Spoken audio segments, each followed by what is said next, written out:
사도신경으로 신앙 고백하시겠습니다. 전능하사 천지를 만드신 하나님 아버지를 내가 믿사오며 그 외아들 우리 주 예수 그리스도를 믿사오니 이는 성령으로 잉태하사 동정녀 마리아에게 나시고 본디오 빌라도에게 고난을 받으사 십자가에 못 박혀 죽으시고 장사한 지 사흘 만에 죽은 자 가운데서 다시 살아나시며 하늘에 오르사 전능하신 하나님 우편에 앉아 계시다가 저희로서 산 자와 죽은 자를 심판하러 오시리라. 성령을 믿사오며 거룩한 공예와 성도가 서로 교통하는 것과 죄를 사하여 주시는 것과 몸이 다시 사는 것과 영원히 사는 것을 믿사옵나이다. 아멘. 찬송가 405장 찬송하시겠습니다.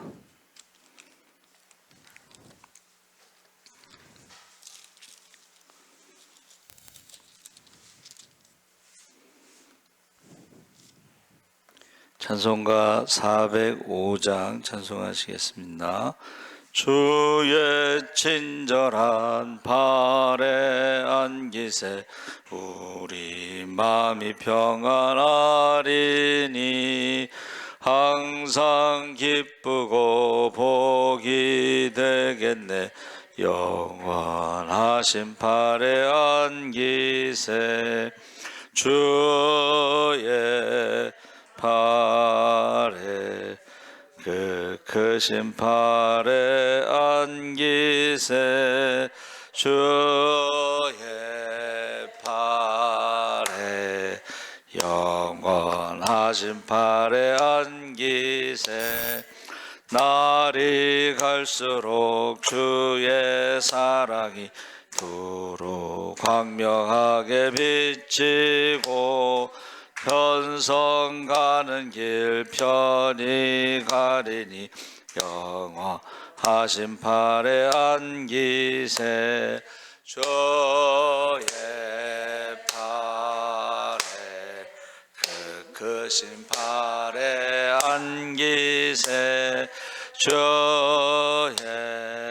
발에 영원하신 발에 안기세 주의 보좌로 나아갈 때에 기뻐 찬미소리 외치고 겁과 두려움 없어지리니 영원하신 발에 안기세 주의 발에 그 크신 발에 안기세 주의 발에 영원하신 발에 안기세. 아멘. 하나님 말씀은 시편 71편 1절에서 13절까지 함께 읽겠습니다. 852쪽에 있습니다.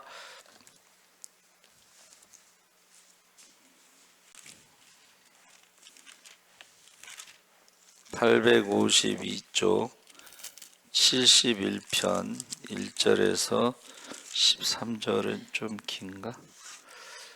그래도 우리 천천히 한번 읽어보겠습니다. 여호와여 내가 주께 피하오니 내가 영원히 수치를 당하게 하지 마소서. 주의 의로 나를 건지시며 나를 풀어주시며 주의 귀를 내게 기울이사 나를 구원하소서. 주는 내가 항상 피하여 숨을 바위가 되소서. 주께서 나를 구원하라 명령하셨으니 이는 주께서 나의 반석이시오 나의 요새이심이니이다. 나의 하나님이여 나를 악인의 손 곧 불의한 자와 흉악한 자의 장중에서 피하게 하소서. 주 여호와여 주는 나의 소망이시오 내가 어릴 때부터 신뢰한 이시라. 내가 모태에서부터 주를 의지하였으며 나의 어머니의 배에서부터 주께서 나를 택하셨사오니 나는 항상 주를 찬송하리이다. 나는 무리에게 이상한 징조같이 되었사오나 주는 나의 견고한 피난처시오니 주를 찬송함과 주께 영광 돌림이 종일토록 내 입에 가득하리이다. 늙을 때에 나를 버리지 마시며 내 힘이 쇠약할 때에 나를 떠나지 마소서.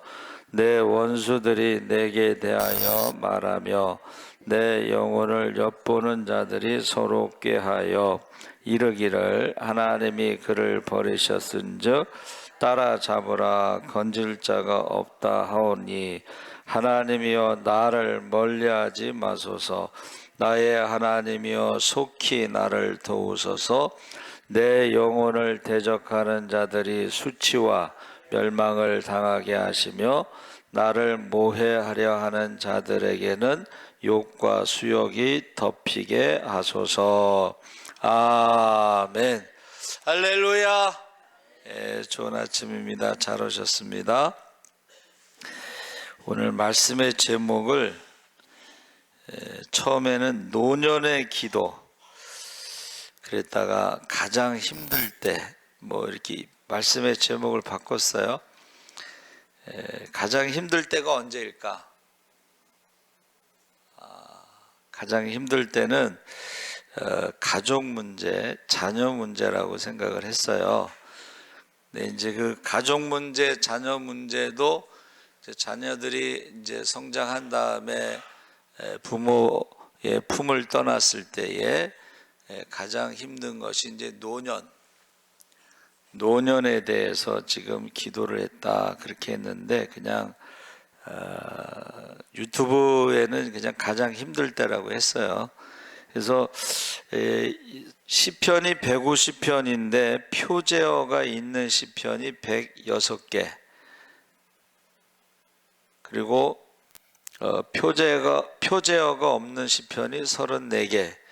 근데 우리가 읽은 71편이 표제어가 없다는 것은 누가 기록했는지 언제 무슨 사건을 배경으로 기록했는지 알 수 없다는 거예요. 그러니까 사람들이 이제 추측을 하는 거예요. 했을 때에 어떤 사람들은 가장 힘든 시간을 보낸 사람이 누굴까 했을 때에 예레미야로 보고 있습니다.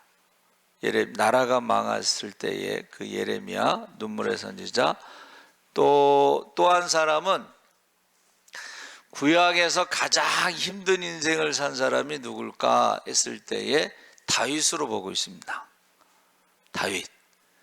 근데 여기서 지금 노년의 기도가 나오니까는 이것은 다윗의 시편인 것 같다. 그리고 가장 힘들 때는 언제냐면 가장 사랑하는 아들, 셋째 아들 압살롬이 반란을 일으켰을 때에 아버지를 죽이려고 쫓아올 때 백주 대낮에 아버지의 첩들과 관계를 가지면서 이거는 뭐 얼마나 부끄럽겠어요. 그렇죠? 그리고 아들하고 싸워서 아들을 죽일 수도 없고 그렇다고 아들한테 잡혀서 죽을 수도 없고 그 노년에 이런 힘든 일을 경험했다 그랬어요. 그래서 1절 2절에 여호와여 내가 주께 피하오니 해서 제가 이제 피한다는 말이 우리가 지금 읽은 성경 구절에 피한다는 말이 많이 나옵니다. 그래서 제가 피하오니를 찾아봤더니 하사라고 그래서 울타리 버팀대 노년에 여러분의 울타리가 되고 여러분의 버팀대가 되는 게 뭐예요? 여러분은 이제 세상 사람들은 돈이라고 생각합니다. 나이가 들수록 돈이 있어야지 버틸 수가 있다. 뭐 병원에도 가고 먹고 싶은 것도 먹고 뭐 여행도 다니고 그게 돈이 울타리가 되고 돈이 버팀대가 된다. 이렇게 생각하죠. 세상 사람들은. 그런데 어떤 그 어머니가 돈을 많이 벌어서 아들 3명에게 100억씩 유산을 상속시켜 줬대. 근데 막내에게는 조금 더 줬나 봐. 그래서 형들 2명이 엄마를 죽였어. 그 왜 그랬는지 모르겠어요. 100억을 줬는데 동생을 더 줬다고 그래서. 그러니까 여러분, 돈이 울타리가 될 수가 없어. 돈이 우리 버팀대가 될 수 없어요. 그래서 핫사라는 것의 3번째가 뭐냐면, 한번 따라해 보세요. 기도가 돼. 그러니까 세상 사람들은 울타리, 어떤 버팀대가 돈이라고 생각하는데, 돈 때문에 가족을 죽이고 부모를 죽이고 형제를 죽이는 일이 많습니다. 그래서 이 핫사라는 것은 히브리어로 도피성, 피난처, 요새 말하면 이제 대피소, 그렇죠? 그래서 제가 이제 피하온이 한문을 사전을 찾아봤더니, 피는 한문이고 하온이는 이제 우리나라 말로. 그래서 피가요, 여러분, 피하다 이런 뜻인데, 그 피하다의 피자가 그 이제 간다라고 하는 갈척자에다가 오른쪽에 벽자가 붙어. 그 벽자가 한번 따라해 보세요. 임금벽. 세상 사람들은 임금에게 피하지만 우리는 어디에게 피해요? 하나님께 피하는 거야. 할렐루야. 그러니까 다윗이 지금 노년에, 이제 조금 있으면 죽을 때가 됐는데 편하게 죽기를 원하잖아, 그렇죠? 그런데 아들이 죽이려고 쫓아오는데, 이때에 피할 데가 어디 있겠어? 왕이 누구한테 피하겠어? 예? 왕이 누구한테 피하겠어요? 그러니까는 이 도망가면서, 여호와여, 내가 주께 피하오니 내가 영원히 수치를 당하게 하지 마소서. 주의 공의로 나를 건지시며 나를 풀어주시며 주의 귀를 내게 기울이사 나를 구원하소서 하면서 내 기도를 들어주세요. 죽기 전에 제가 하나님 앞에 기도하는 것을 꼭 들어주세요. 그렇게 말하는 것입니다. 그러면서 3절에 주는 내가 항상 피하여 숨을 바위가 되소서. 주께서 나를 구원하라 명령하셨으니 이는 주께서 나의 반석이시오 나의 요새이심이니이다.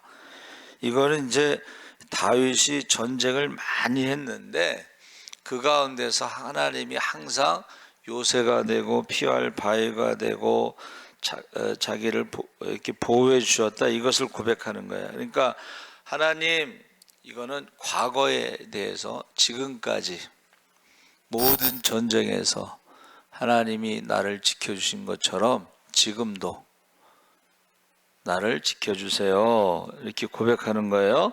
그러면서 4절에 나의 하나님이여 나를 악인의 손 곧 불의한 자와 흉악한 자의 장 중에서 피하게 하소서. 그래서 피한다는 말이 여기 많이 나옵니다. 근데 왕이 누구한테 피하겠어? 하나님께만 피할 수 있다, 가장 안전하다. 이 말은 하나님이 나를 대신해서 싸우신다, 이런 의미도 있는 거예요. 그래서 이 손이나 힘이나 이런 것은 다 영향력을 말하는데,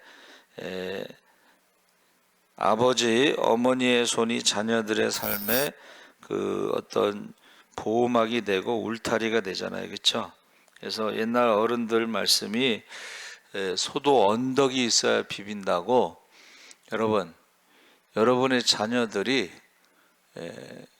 여러분 부모가 여러분의 그 자녀들의 언덕이 되고, 여러분들의 그 자녀들이 여러분들이 힘이 되는 거죠. 그래서 부모님이 살아계시면은 어떻게 해요? 엄마하고 아빠가 나를 위해서 기도하시는데, 이런 생각이 들잖아.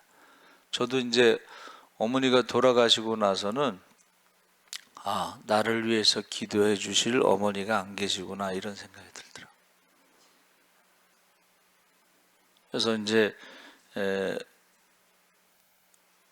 하나님이 정말 은혜지. 기도 많이 했을 때는 그 장례식에도 굉장히 은혜스럽습니다. 그래서 사실은 어머니가 섬기는 그 모교회, 거기 목사님하고 제가 섬기는 목사님하고 친구야. 그래서 장례식을 두 분이서 인도하신 거야. 그리고 양쪽 교회에서 오니까는 아들은 하나인데 사람은 많아. 예. 그리고 끝나고 나서, 장례식 끝나고 나서 제가 섬기는 목사님이 위로 예배라고 그래서 집에 와서 또 한 번 예배를 더 드렸어. 저는 이제 그때 너무 좋았어요. 그때 이제 어머니가 12월 31일 날 쓰러지셔가지고 제가 송구영신 예배를 못 드렸어. 송구영신 예배 때 말씀 뽑잖아요. 그걸 못 뽑았어. 그래서 이제 위로 예배 드리신다고 그래서 제가 그때 말씀을 뽑았어요. 근데 그 말씀이 내가 너를 낳았은즉 내가 너를 품고 안고 구하여 내리라 하고 백발이 될 때까지. 할렐루야. 너무 은혜가 되는 거야. 위로가 되고, 아, 하나님이 나를 안으시고 품어주시고 백발이 될 때까지 구하여 주신다.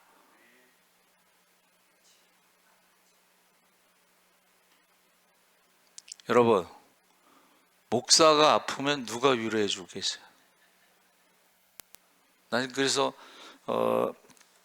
수지 목사님이 37살에 이제 돌아가실 때 병원에, 아산병원에 있는데 참 불쌍하다는 생각이 들었어. 왜? 목사가 입원했는데 누가 와서 기도하겠어?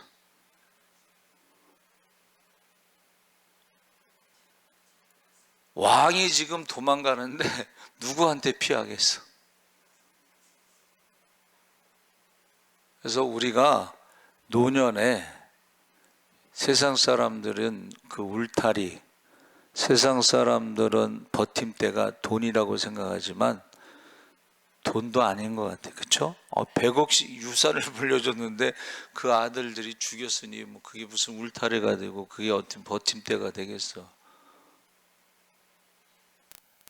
저와 여러분이 목사가 됐든 왕이 됐든 지금 노년에 힘이 되는 것은 하나님밖에 없습니다. 할렐루야. 백발이 될 때까지 하나님이 안아주시고 품어주시고 그 기도를 들어주시고, 할렐루야. 그래서 우리 주일날 말씀 전한 게 뭐예요? 마무리를 잘해야 되는데 인생에서도 마무리를 잘해야 돼. 그래서 남들이 봤을 때 기도를 많이 하시더니 하고, 이게 사람들이 칭찬하는 말로 끝나야지 그렇게 교회를 열심히 다니고 그랬는데 이렇게 말이 이렇게 끝나면 안 돼. 그래서 저는 장례식 때마다 아주 은혜스럽게 끝나는 장례식도 있고 은혜가 되지 않는 장례식도 있어요. 그렇죠? 그래서 어느 은혜가 되는 장례식은 이제 장로님 어머니가 돌아가셨는데 저보고 가서 이제 예배를 인도하라고 갔는데, 그 자녀들이 다 예배를 드리는 거야. 그러니까 그게 너무 은혜스러워. 근데 어느 장례식에 갔더니 아무도 없어.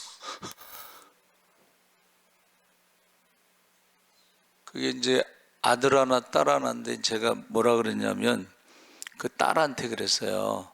혹시라도 어머니가 돌아가시면 연락을 하세요.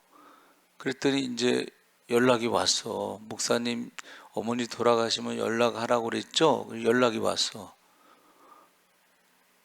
이제 아들은 결혼을 하고 딸은, 누나는 결혼을 안 했는데 예배를 드리는데 아들하고 딸하고만 예배를 드리고 며느리가 안 들어와. 그래서 왜 안 들어오냐 그랬더니 자기네는 불교래. 그러니까 친정엄마 사돈하고 며느리는 예배를 안 드려요. 그리고 장례식에 아무도 없어. 그 벽제에 이제 화장터에 갔잖아요. 밥도 안 사줘. 그래서 제가 밥을 사주랬어요. 그리고 이제 그 여기 가까운데 낙골당에 갔는데 연구차에 아무도 없으니까는 그 아들, 딸, 며느리, 그리고 사돈, 그리고 처제인가 이렇게 5명 타고 왔어. 그래서 너무 가슴이 아프더라고.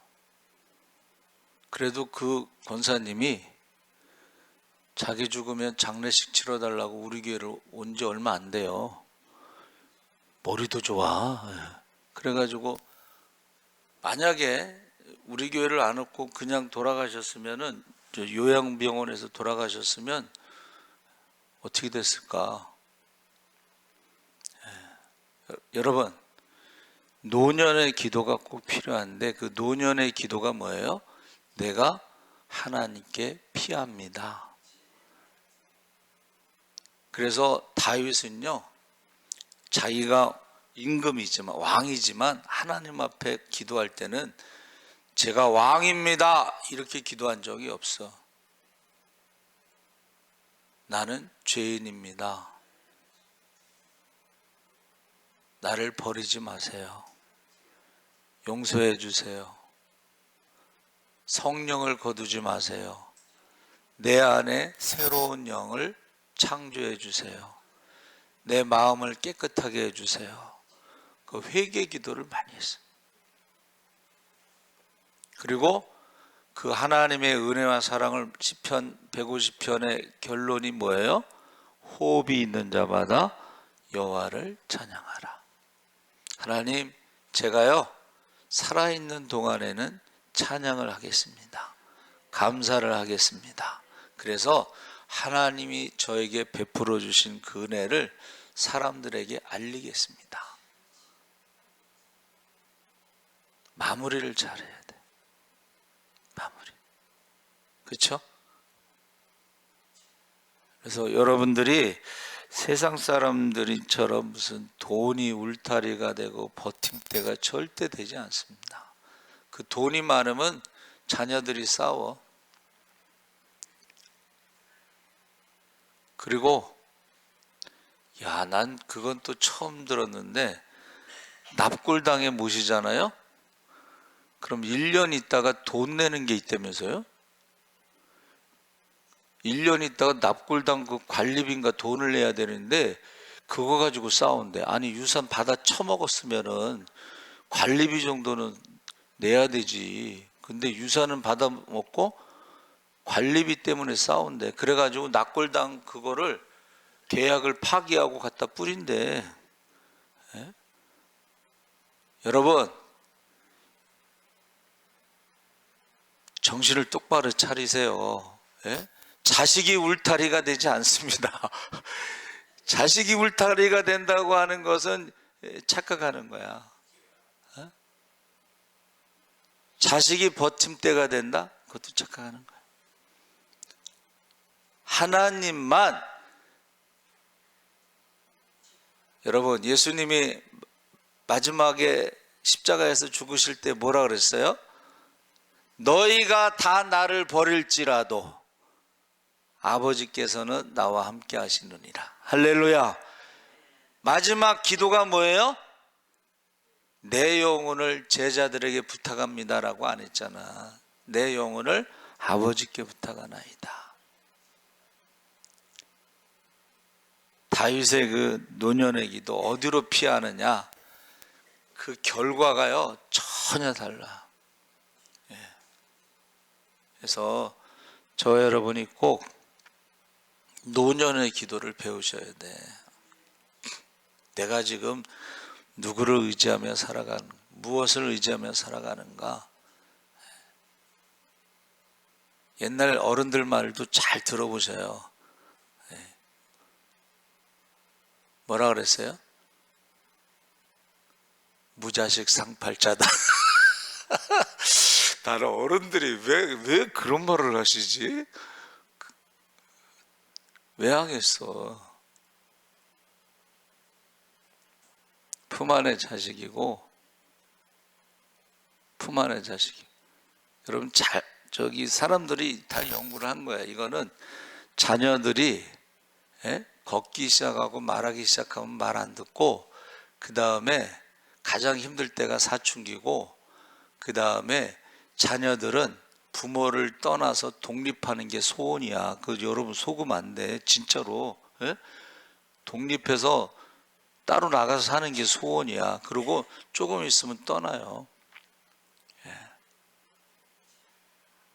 그냥 서울대 교수가 어떻게 하면 자녀 교육을 잘 시키느냐 그랬더니, 자녀는 귀한 손님으로 생각하고 손님을 귀하게 대접을 하라는 거야. 섬기다가 손님이 떠나고자 할 때 떠나 보내라는 거야. 손님은 왔다 가는 거니까. 손님한테 막 기대하는 거는 서울대 교수 얘기는 그게 아니라는 거야. 그래서 저 여러분이 지금 다윗이 그래도 그 가장 어려운 순간에도 어떻게 해요? 하나님께 피했다. 그러고 나서 그가 노년에 14절 24절에 하나님을 찬송. 보세요. 나는 항상 소망을 품고 주를 더욱더욱 찬송하리이다. 노년의 기도를 하는 사람, 하나님께 피하는 사람은 찬송으로 끝나. 감사로 끝나. 그런데 노년의 기도를 하지 않는 사람들은 원망으로, 불평으로, 두려움으로.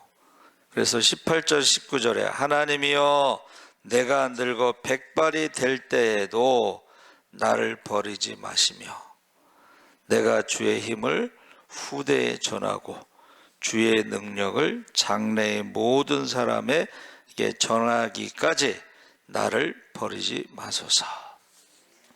그래서 23절 24절에 나의 입술이 내가 주를 찬양할 때에 나의 입술이 기뻐 외치며 주께서 속량하신 내 영혼이 즐거워하리이다. 나의 혀도 종일토록 주의 공의를 작은 소리로 읊조리오니 나를 모해하려 하던 자들이 수치와 무한을 당함이니이다.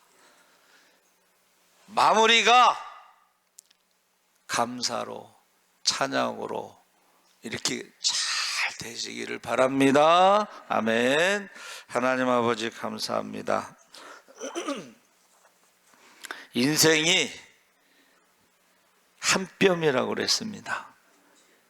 아침 이슬과 같다고 그랬습니다. 하루살이와 같다고 했습니다. 짧은 인생이지만 우리가 마무리를 잘할 수 있도록, 우리가 노년의 기도를 할 수 있도록, 하나님께 피할 수 있도록, 우리가 하나님을 찬양할 수 있도록 우리가 하나님 앞에 나오게 하여 주시옵소서. 감사하며 예수님의 이름으로 기도합나이다. 아멘. 하늘에 계신 우리 아버지여, 이름이